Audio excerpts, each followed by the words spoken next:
Ya, assalamualaikum warahmatullahi wabarakatuh. Perkenalkan, nama saya Revanadianto dengan NIM 162249539, mahasiswa Universitas Radja semester akhir. Saya sedang mengikuti semester pendek atau biasa disebut juga dengan SP.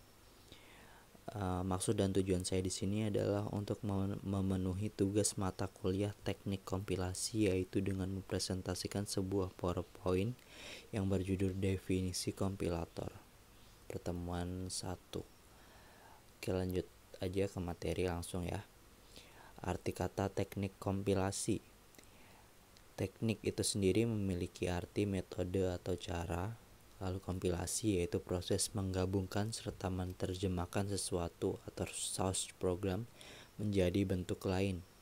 Lalu compile yaitu to translate a program written in a high level programming language into machine language.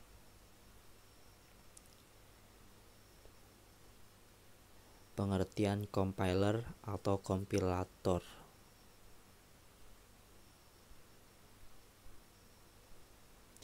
Definisi kompilator adalah sebuah program yang membaca suatu program yang ditulis dalam suatu bahasa sumber atau source language dan menerjemahkannya ke dalam suatu bahasa sasaran atau target language dari bahasa tingkat tinggi ke bahasa mesin atau assembly. Source kode dan data diproses pada saat yang berbeda.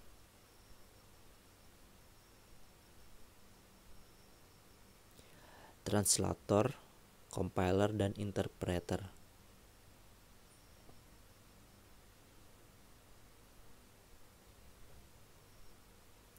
Translator adalah suatu program di mana mengambil input sebuah program yang ditulis pada satu bahasa program atau source language ke bahasa lain, the object on target language.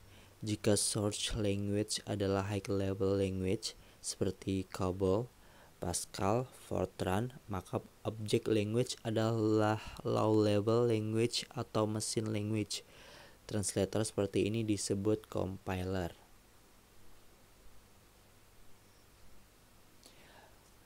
Mengapa perlu translator?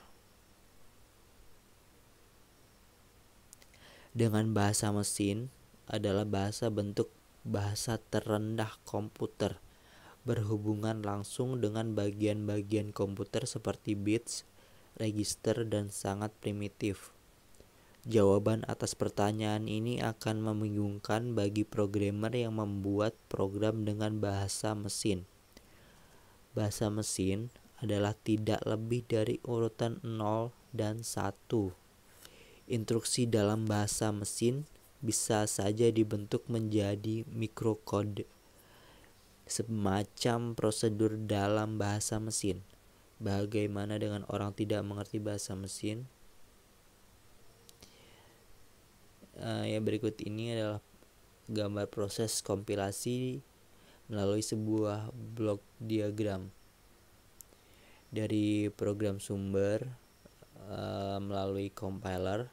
Dari compiler bisa ke bahasa sasaran, bisa juga ke pesan-pesan kesalahan atau error message. Proses kompilasi dikelompokkan ke dalam dua kelompok besar. Yang pertama yaitu analisa. Program sumber dipecah-pecah dan dibentuk menjadi bentuk antara atau intermediate representation. Secara umum proses dalam tahap analisis terdiri dari 3 bagian utama, yaitu yang pertama penganalisa leksikal, membaca program sumber karakter demi karakter mengacu pada pilar ketentuan dalam bahasa sumber yang dihasilkan, disimpan ke dalam tabel simbol. Karakter yang tidak mengikuti pola akan dilaporkan sebagai tidak dikenal. Yang kedua, penganalisa sintaks, menganalisa kesesuaian pola deretan token dengan aturan yang ditentukan dalam bahasa sumber per baris. Yang ketiga, penganalisa semantik, yaitu memeriksa token dengan ekspresi dari batasan yang ditetapkan. Lalu sintesa, membangun program sasaran yang diinginkan dari bentuk antara. Untuk tahap sintesis terdiri dari 3 bagian utama, yaitu pembangkit kode antara. Membangkitkan kode antara berdasarkan pohon parsing, selanjutnya diterjemahkan oleh waktu penerjemah berdasarkan sintaks. Pengoptimalan kode, melakukan optimasi, penghematan space dan waktu komputasi. Pembangkit kode membangkitkan kode dalam bahasa tingkat tinggi. Berikut ini adalah blok diagram model analisis dan sintesis dari suatu program kompilasi. Dari program sumber melalui penganalisa ada analisa. Di dalam analisa ada penganalisa leksikal atau lekscanner. Dari scanner lalu ke penganalisa sintaks atau parser. Dari parser melalui penganalisa semantik atau pembangkit kode antara. Lalu program sasaran. Dalam program sasaran ada sintesa. Di dalam sintesa ada pembentuk kode. Pembentuk kode lalu ke pengoptimalan kode. Keterangan dari blok diagram tadi. Yang pertama, program sumber ditulis dalam bahasa sumber, misal Pascal, assembler, dan sebagainya. Yang kedua, program sasaran dapat berupa bahasa pemrograman lain atau bahasa mesin pada suatu komputer. Yang ketiga yaitu scanner, memecah program sumber menjadi besaran, leksik atau token. Yang keempat, parser, yaitu memeriksa kebenaran dan urutan kemunculan token. Yang kelima, penganalisa semantik, yaitu melakukan analisa semantik biasanya dalam realisasi akan digabungkan dengan intermediate kode generator, bagian yang berfungsi membangkitkan kode antara. Yang keenam, pembentuk kode, membangkitkan kode objek. Yang ketujuh, pengoptimalan kode, memperkecil hasil dan mempercepat proses.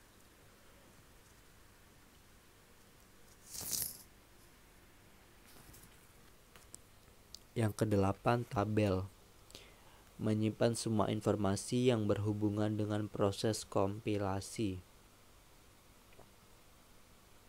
Fungsi umum dan bagian kompilator. Ini adalah model kompilatornya ya. Yang pertama, program sumber dibagi menjadi 3, yaitu deretan simbol berupa huruf, digit, atau simbol tertentu seperti plus, minus, dan koma. Program sumber memuat konstruksi bahasa yang mendasar seperti nama, variabel, label, konstanta, keyword, dan operator. Yang ketiga, konstruksi bahasa merupakan definisi dari bahasa itu sendiri. Yang kedua, lexical analyzer atau scanner. Tujuannya memisahkan teks yang masuk ke dalam token. Eksempelnya konstanta, nama variabel, keyword, do, if, then, dan operator. Melakukan analisis sintaks level rendah. Kelas dari token diberikan suatu angka representasi internal yang unik. Alasannya efisiensi. Eksempelnya periksa if A lebih besar dari B, then X sama dengan Y. Yang ketiga, sintaks analyzer atau parser, lebih kompleks dari scanner. Fungsinya untuk menentukan bagaimana dekomposisinya atau hasil pecahannya. Analoginya penentuan struktur dari suatu kalimat dalam bahasa Inggris. Contohnya identifikasi kelas subjek, predikat, verb, dan adjektif. Pengelompokan token dalam kelas sintaksis seperti expression, statement, dan prosedur berupa pohon sintaks. Grammar digunakan oleh syntax analyzer untuk menentukan struktur program sumber. Pengenalannya disebut juga dengan parsing. Yang keempat, semantic analyzer. Fungsinya untuk menentukan dari suatu program sumber. Secara konseptual, sintaks program sumber dipisahkan dari semantiknya tetapi bekerja secara dekat. Contohnya untuk ekspresi A plus B kali C plus D. Semantic analyzer harus menentukan aksi apa yang ditentukan oleh operator aritmatika, penjumlahan dan atau pengurangan. Saat parser mengenali simbol plus atau minus, akan memanggil rutin semantik yang menspesifikasikan aksi yang akan dilakukan. Intermediate form dihasilkan dari analisis semantik, contohnya ekspresi A plus B kali C plus D. Kode antaranya bisa berupa quadruple berikut: plus A plus sama dengan B, T1 plus C, D, T2 kali T1, T2, T3. Ekspresi infix bisa dirubah ke notasi polis Sufi menjadi AB plus CD plus kali. Kode generator menerima keluaran dari semantic analyzer. Bentuk program sumber ditranslasikan ke bahasa assembly atau mesin. Contohnya translasi quadruple dengan format satu alamat menjadi LD A ADD B STO C1 LDA C ADD D STO C2 LDA C1 MUL C2 STO C3. Yang ketujuh, kode optimizer. Tujuan prosesnya untuk menghasilkan program objek yang lebih efisien. Optimalnya level lokal dari mulai evaluasi ekspresi konstan, pemakaian properti operator tertentu. Contohnya karena operator perkalian bersifat kumulatif, kode assembler sesuai contoh sebelumnya bisa dikurangi menjadi LDA A, ADD B, STO C1, LDA C, ADD D, MUL C1, STO C2. Berkaitan dengan alokasi register secara optimal, memperkecil pengulangan.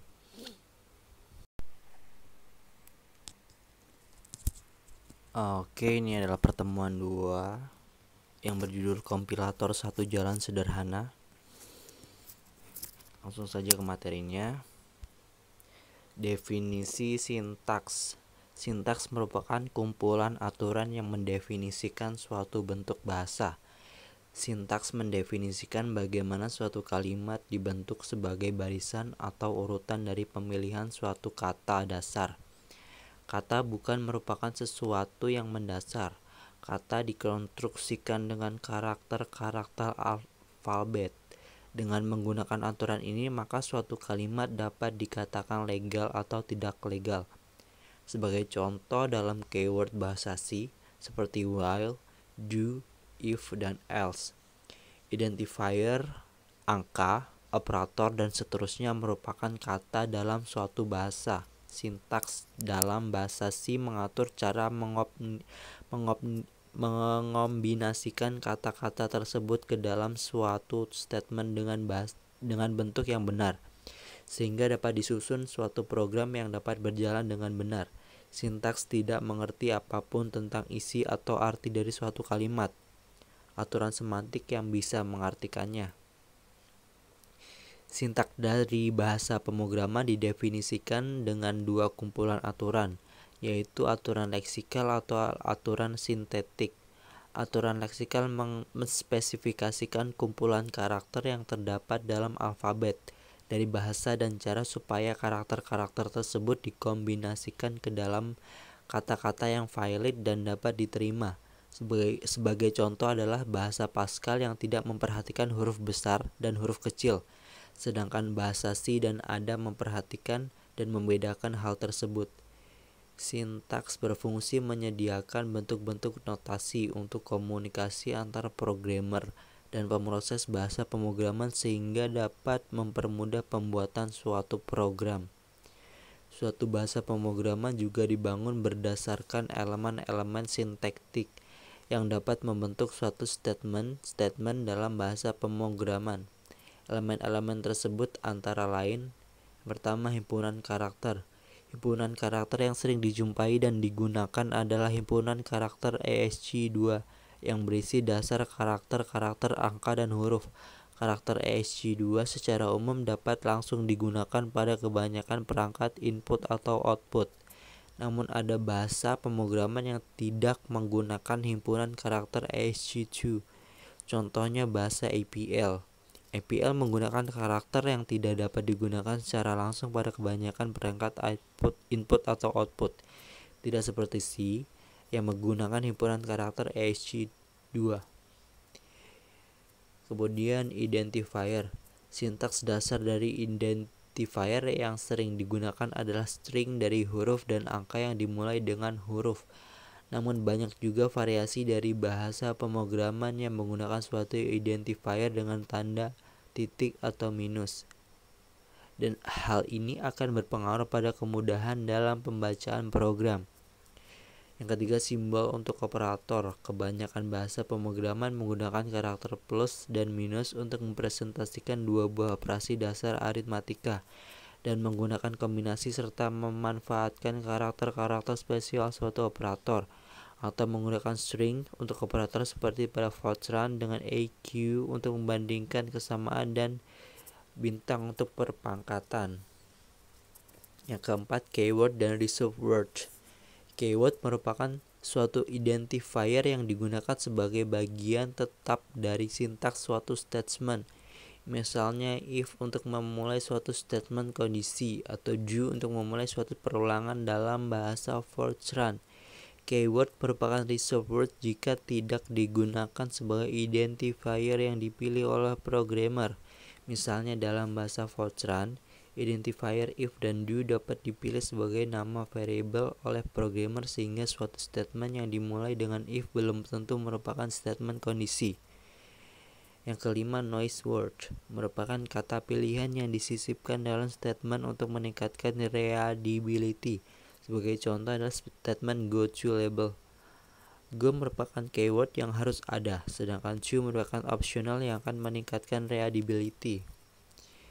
Komentar. Penambahan komentar dalam suatu program merupakan hal penting dari dokumentasi suatu program.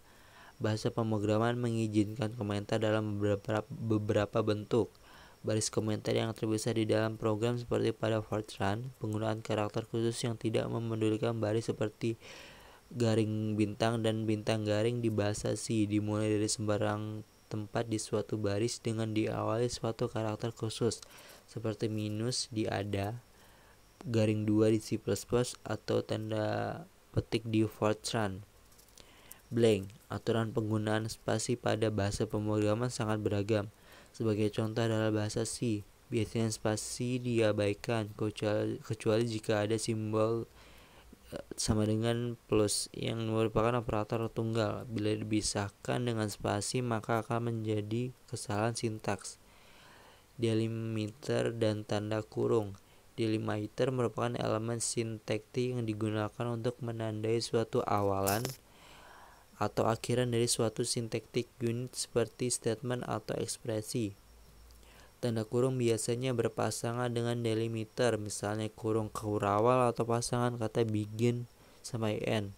Delimiter berguna untuk meningkatkan readability suatu program dan juga dapat menghilangkan ambiguitas suatu statement karena dapat digunakan secara eksplisit untuk memisahkan statement-statement yang mirip. Ekspresi merupakan suatu fungsi mengakses data dalam suatu program dan mengembalikan suatu nilai. Ekspresi merupakan dasar dari blok sintaktik dari statement yang dibangun. Yang kedua, tata bahasa atau grammar. Tata bahasa dalam bahasa pemrograman merupakan suatu kumpulan aturan atau disebut production yang menentukan urutan-urutan karakter atau lexical token. Suatu tata bahasa secara alamiah menerapkan struktur hierarki dan banyak membentuk bahasa pemrograman. Misalnya perintah if then else, if ekspresi, dan perintah else perintah. Dalam hal ini suatu perintah adalah gabungan dari kata kunci if, ekspresi, kata kunci then, perintah dan kata kunci else dan perintah lainnya. bila digunakan dalam nama variabel experience untuk menyatakan suatu ekspresi dan variabel stmt untuk menyatakan suatu perintah. Maka struktur aturan ini dapat dinyatakan sebagai stmt if expr dan stmc else stmc, di mana tanda panah di atas dibaca sebagai dapat berbentuk sesuatu. Aturan seperti ini disebut juga suatu produksi atau production. Tata bahasa G didefinisikan sebagai pasangan for tuple yaitu V, G, P, S dan dituliskan G sama dengan VTPS, di mana V himpunan simbol-simbol terminal, T himpunan simbol-simbol non-terminal, P himpunan produksi, lalu S simbol awal. Penerjemah berdasarkan sintaks membangkitkan kode antara intermediate kode berdasarkan pohon parsing. Pohon parse selanjutnya diterjemahkan oleh suatu penerjemah yang dinamakan penerjemah berdasarkan sintaks atau syntax directed translator. Hasil penerjemah ini biasanya merupakan perintah 3 alamat atau 3 address code yang merupakan representasi program yang untuk suatu mesin abstrak. Perintah 3 alamat bisa berbentuk quadruples, OP argument 1, argument 2, result, triples, OP argument 1, argument 2. Jika ekspresi dengan suatu argumen dinyatakan dengan menentukan arg2 dengan strip atau dash. Yang 4, penguraian atau parsing. Tata bahasa dapat digunakan baik untuk penurunan atau generation, penguraian atau parsing sebuah kalimat. Baik penurunan atau generation merupakan penguraian atau parsing, membutuhkan urutan dan aturan penulisan sebuah aplikasi yang dimulai dari simbol awal tata bahasa dan diakhiri dengan kalimat. Penguraian adalah suatu proses untuk menentukan apakah suatu rangkaian dari token yang dihasilkan analisis leksikal termasuk dalam suatu tata bahasa tertentu. Ada 2 metode penguraian, yaitu penguraian pancake bawah atau top down dan dasar ke atas atau bottom up. Penguraian puncak ke bawah atau top down. Penguraian puncak ke bawah dapat dipandang sebagai suatu usaha untuk mencari derivasi paling kiri atau leftmost dari suatu rangkaian masukan. Bila diberikan kalimat X sebagai input, maka penguraian akan dimulai dari simbol awal S sampai kalimat X nyata atau tidak nyata jika kalimat X memang tidak bisa diturunkan dari S. Dari pembacaan small leaf dari pohon pengurai jika dibaca dari kiri ke kanan. Penguraian dasar ke atas atau bottom up. Bila diberikan kalimat X sebagai input, maka penguraian dimulai dari kalimat X yang nyata dari pembacaan semua leaf pohon pengurai dari kiri ke kanan sampai tiba di simbol awal S, atau tidak sampai di S jika kalimat X memang tidak bisa diturunkan dari S. Analisis leksikal, membaca program sumber karakter demi karakter. Sederetan satu atau lebih karakter dikelompokkan menjadi satu kesatuan mengacu kepada pola kesatuan kelompok karakter atau token yang ditentukan dalam bahasa sumber. Kelompok karakter yang membentuk sebuah token dinamakan lexeme untuk token tersebut. Setiap token dihasilkan disimpan di dalam tabel simbol.